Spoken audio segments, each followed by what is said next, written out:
Hello, everybody, and welcome to the Antonio Brown episode of the Steel City Insider podcast.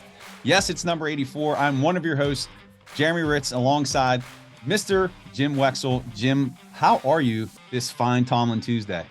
I'm really good, Mr. Hritz. I'm really good.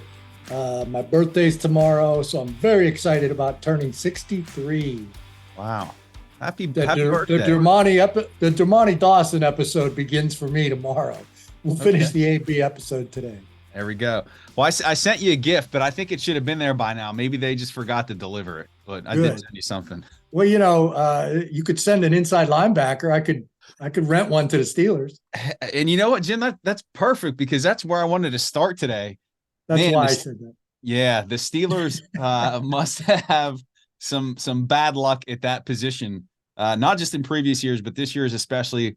Injury to Cole Holcomb. I think it was last week or the week before, and this past week, Quan Alexander goes down with an Achilles. What did Tomlin have to say about the injuries to the inside backers today? Well, not surprisingly, the answer is not out there on the waiver wire scrap heap. I see a lot of tweets today. People are amazed. Tomlin says the answers are within. Well, yeah. I mean, were you going to go raid practice squads? Other teams, they've had their practice squad. They have a guy, Michael Walker, who played. He had 12 starts for Atlanta inside last year. I don't want to say inside. I'm unsure where he played. He was one of three linebackers in a 4-3. So in theory, they can all play inside. And he moved around all those three positions. And he says he's worn the green dot. And he has 20 starts and 49 games in 3 years. He's a 6'3", 232 out of Fresno State, a fourth-round pick in 2020, and by the Falcons. And that's where he stayed. And then this is a third practice squad he's been on this year. He was signed 2 weeks ago. Okay. Little more than 2 weeks ago. So that's what he has here. And the other guy off the practice squad last week was Tariq Carpenter, who's more of a hybrid. And so they can consider him, but as Tomlin said, the Browns won't allow much sub package, which is perfect. Won't see that as being a problem for the Steelers at all because they have no coverage linebackers. Quan and Holcomb were the coverage guys. Yeah. So Landon, and he gives game effort, man. He's a tough guy. And Mark Robinson, he's a downhill guy. They're more run stuffers. And I'm unsure of Michael Walker. I've never watched him play. But, if they don't have to worry about coverage as much, they will with the tight ends, I'm sure. Yeah. And Keanu Neal seems like he'll be out. Minka, it sounds like he'll be out. We can get into the hamstring boys if you want. Yeah. Speaking of hamstrings, the Hamstring Bros. Well, let me finish one more inside linebacker that Tomlin said no to last week, and that's Nick Herbig. I've pushed him.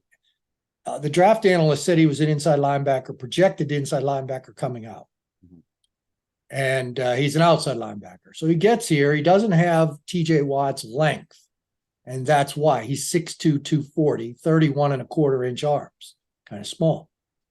So you assume he can't get around the edge as well as a TJ or those long edge rushers, but he does. And he showed right away that he can. So he is an outside linebacker. Right. But still, the size, and they used him in pass coverage drills at training camp. He was downfield covering better than the others that I saw, in my estimation. I don't know what Tomlin and Aaron Curry are looking for exactly in inside linebacker coverage. He was running with people deep. He looks like the guy to me, and that gets him on the field. People are talking about T.J. Watt getting on the field. How about Nick Herbig getting on the field with T.J. and Alex Highsmith? And the other thing about Nick Herbig, somebody, I forget, I think it was on Twitter, somebody compared him to Chad Brown. Chad Brown came out of Colorado as a defensive end, and Tom Donahoe told me for my book On the Clock that they projected him inside. But they drafted him 6'2", 236. Herbig 6'2", 240. Herbig ran a 4.65 40. Chad Brown ran a 4.85, and he didn't play that slow. Yeah. And that's probably why they got a good pass rusher like that in the second round. They traded up for him. They traded a 4th-round pick to get up for him. So anyway, they compared him to Jack Ham. They thought he was Jack Ham before the draft. You know, that's the comparison. They didn't think he was Jack Ham. But then they interviewed him when they drafted him. They brought him in for an intense interview to see about his knowledge inside. And Chad Brown really impressed Marvin Lewis with his knowledge of the game. Mm-hmm. So they went out and signed Kevin Green the next day to be an outside linebacker because they determined they were going to move Chad Brown inside. Well, Chad still started. He was still seven games. He was the third down edge rusher. Mm-hmm. So he was still an edge rusher. And then Jerry Olszewski got hurt in game 7, and Chad Brown went to inside linebacker and was great.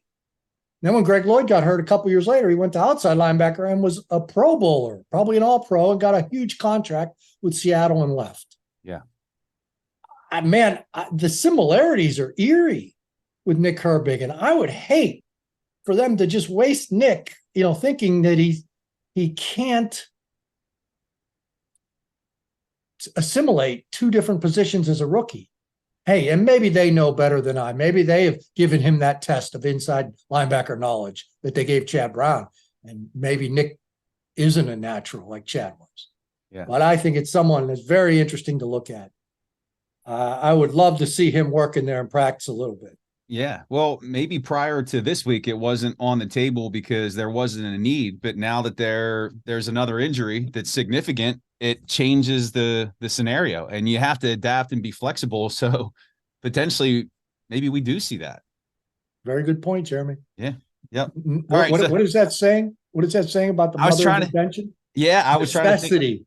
Necessity is the mother of invention. There we go. That's it. And we're going to invent Nick Herbig inside. There we go. All right. Speaking of injuries, you mentioned the hamstring bros, Minkah Fitzpatrick.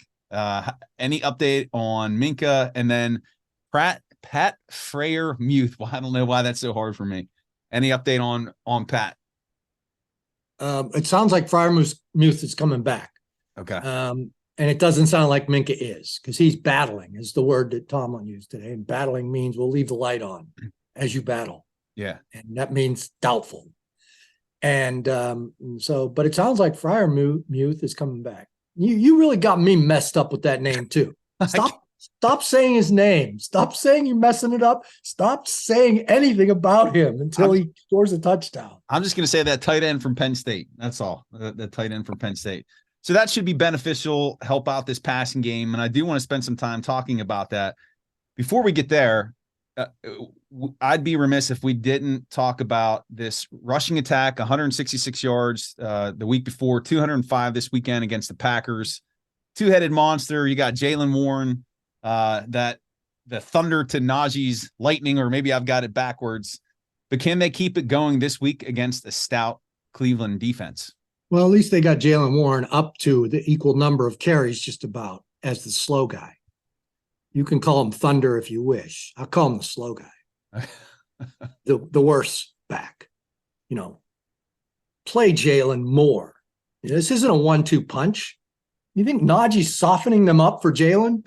Get the better running back in there. I mean, Tomlin's doing a good job at elevating. Now let's take the final step and get your better running back in the game all the time, or as often as possible. They do need rests. It's a tough call for a head coach. Mm-hmm. It's tough, but that's why he gets all the money. He has to do those jobs. And I mean, look at the line. Look at those holes last week. Yeah. Fitzgerald Toussaint could have run through those holes. Oh, there's a throwback. I threw him out there on Twitter. There were angry replies. I mean, the offensive line is coming together. It's great. It's funny. I wrote about this in the column. They had the alumni in last week, and I got to talk to Pouncey. Man, he is so energetic. He fired me up for the game, gives me a big hug. And Hardings and Faneca is cool. Matt Spaeth was there. Marcus Gilbert. I mean, that's when the O-line had character. They were good, and they were the heart and soul of the locker room. They were the leaders. And I thought about this offensive line, and I said, they're struggling. They're really not leaders inside. But after the game, I kind of changed my tune on that. Siamalu is a leader, a quiet leader, and he has a lot of good insight. He doesn't like to talk to the media, but he will. And it's like pulling teeth at first, but he gets warmed up, and he's the leader. And James Daniels at right guard has leadership qualities. We saw that when they signed him. He had a great game. I don't know what Pro Football Focus is rating these guys. I'm going by my eye test. Yeah. Oh, James Daniels played well. And man, Broderick Jones. I mean, what more do you need to say about that dude? Yeah. Second level, pulling, pass blocking. It's just, it's been fantastic. And now Dan Moore, Mason Cole had his best game. Mason Cole had a big block for Najee Harris's 24-yard run. And then after the game, to hear those guys going on, it really flashed me back to a line that was the heart and soul. A couple of lines, the Hardings-Faneca line before the DeCastro-Pouncey line. Heart and soul of the locker room, the keepers of the locker room. Yeah. This line's developing that. And the better they play, the more confidence they're going to have. And that's going to help the quarterback. Yeah. Yeah. And you look at Cleveland. Last 5 games, Cleveland's given up 4.2 per carry. The same metric was used last week. Green Bay was giving up 3.8, and they got gashed. The week before, Tennessee was giving up 4.2 in their 5 games previous. So that's equal to what the Browns are giving up. People are running on the Browns. Yeah. And I don't see why the Steelers can't. So interesting. So what do we just looking at that offensive line, looking at the struggles that they had early in the season, and I hate to pinpoint a catalyst, but was it the addition of Jones to the starting lineup that really set off this improvement in play, or was it a host of other factors just all lining up at the same time? It's cohesion, playing together, for Siamalu and all those guys.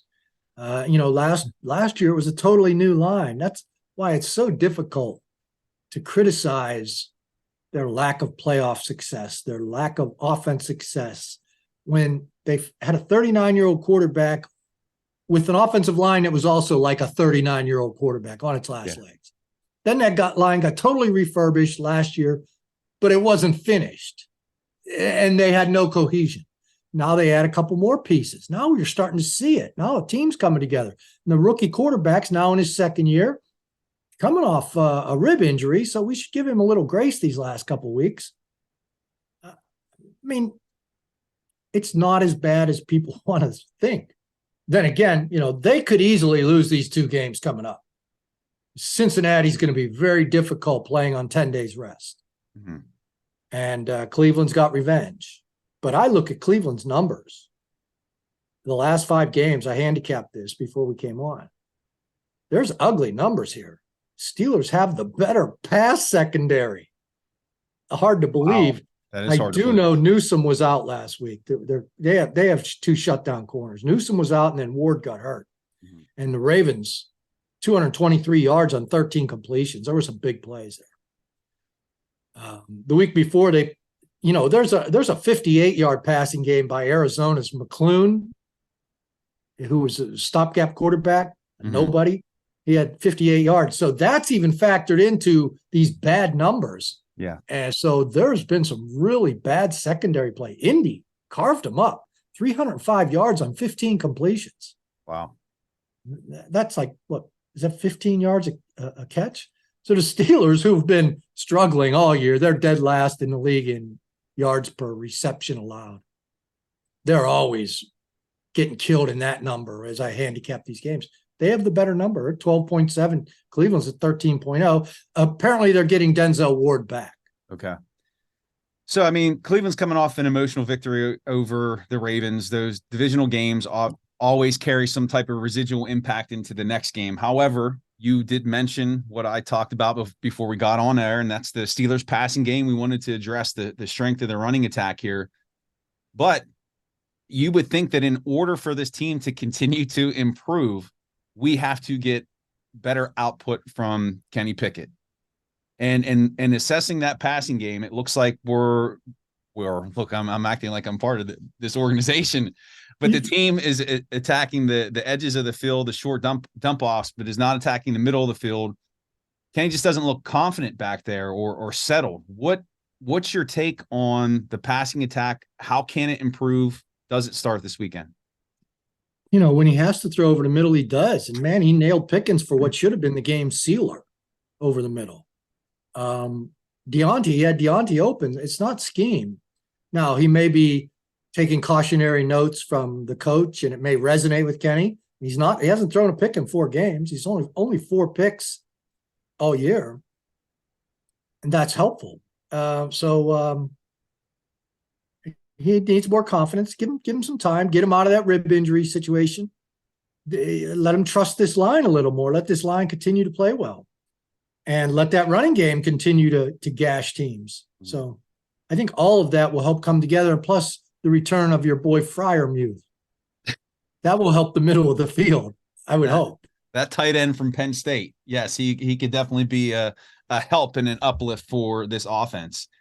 And just talking about what we've seen so far this year, 6-3, is this style of play sustainable in order for this team to continue winning? Can they use this methodology to make it into the postseason as a wild card or win the division?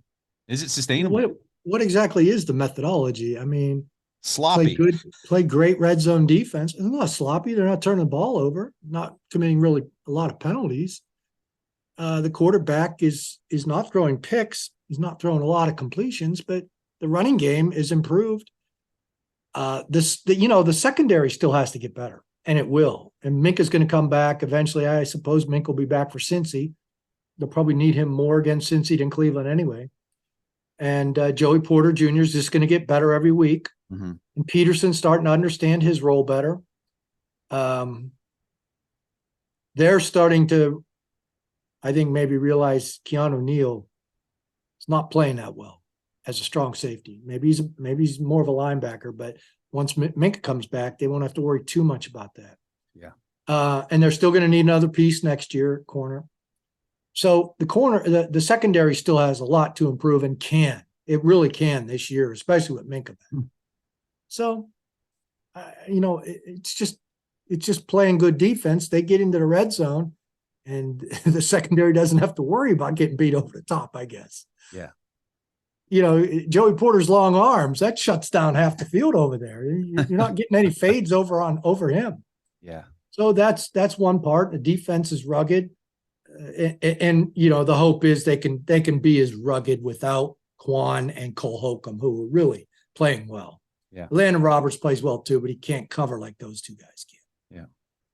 So when we bring all this together, Jim, and we wrap up this episode going into Cleveland, can the Steelers come out of this 7-3 in a spot where they're headed into Cincinnati and able to stay undefeated in the division and continue to contend for an AFC North championship? Can they pull it out this weekend? I took the 4 points. I just took it after I did these numbers. I like when I'm surprised by handicapping.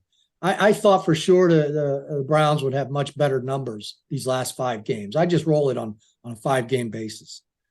Tells you how they're playing right now. Mm-hmm. And Steelers are better at the line of scrimmage, which surprised me. Better in the pass secondary, which shocked me. And much better in the efficiency numbers. I do a stat for yards per point. Mm-hmm. The Steelers, you need 22 yards a point, 22 yards to score 1 point against the Steelers. That's a lot. The Browns, for instance, are 12.7. Maybe they don't give up a lot of yards, but they give up points. Mm-hmm. Once you get in there, that red zone, you can score on them. And that's not the Steelers' way. The Steelers are much better in scoring efficiency. I think the Steelers will shock them.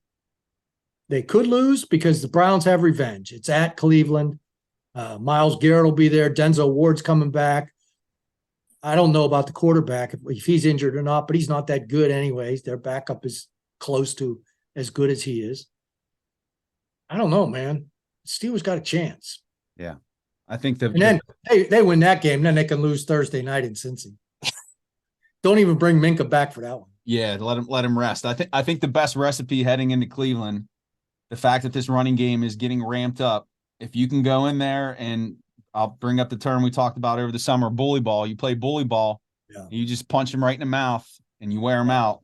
I think that's their best ticket to the victory. So I agree. Let Broderick Jones loose on him. Yep. Loose the Kraken. And TJ is gonna want to get home a few times, regardless who's playing quarterback. I know Watson's status is up in the air for this weekend, but it's going to be a little charge. Myles Garrett, TJ Watt, even though opposite sides. Myles Garrett, just by the same token, Myles Garrett's going to want to get there too. Oh yeah, yep. That's just run the ball, protect Kenny. Yeah, give it to Fitzgerald Toussaint and back off. I remember when he fumbled in that Denver game. Darn it, they had a chance. They had a chance that year. Wow. My son was, I think, one. Son, how fast time flies. And what do you know? It's the end of episode 84. Speaking of flying time. That's it, Jim. Anything else you want to hit on before we wrap up? Nope. I'm good. All right. Well, that is it. People home. All right. We're going to send everybody home. That's it for episode 84. We'll see you back here next week for 85. Check out Jim's work on the Still City Insider. Give him a follow on X, formerly known as Twitter, at Jim Wexell. You can check me out on X at Still Study, and we will see you back here next week for episode number 85 of the Still City Insider podcast. Take care, everyone.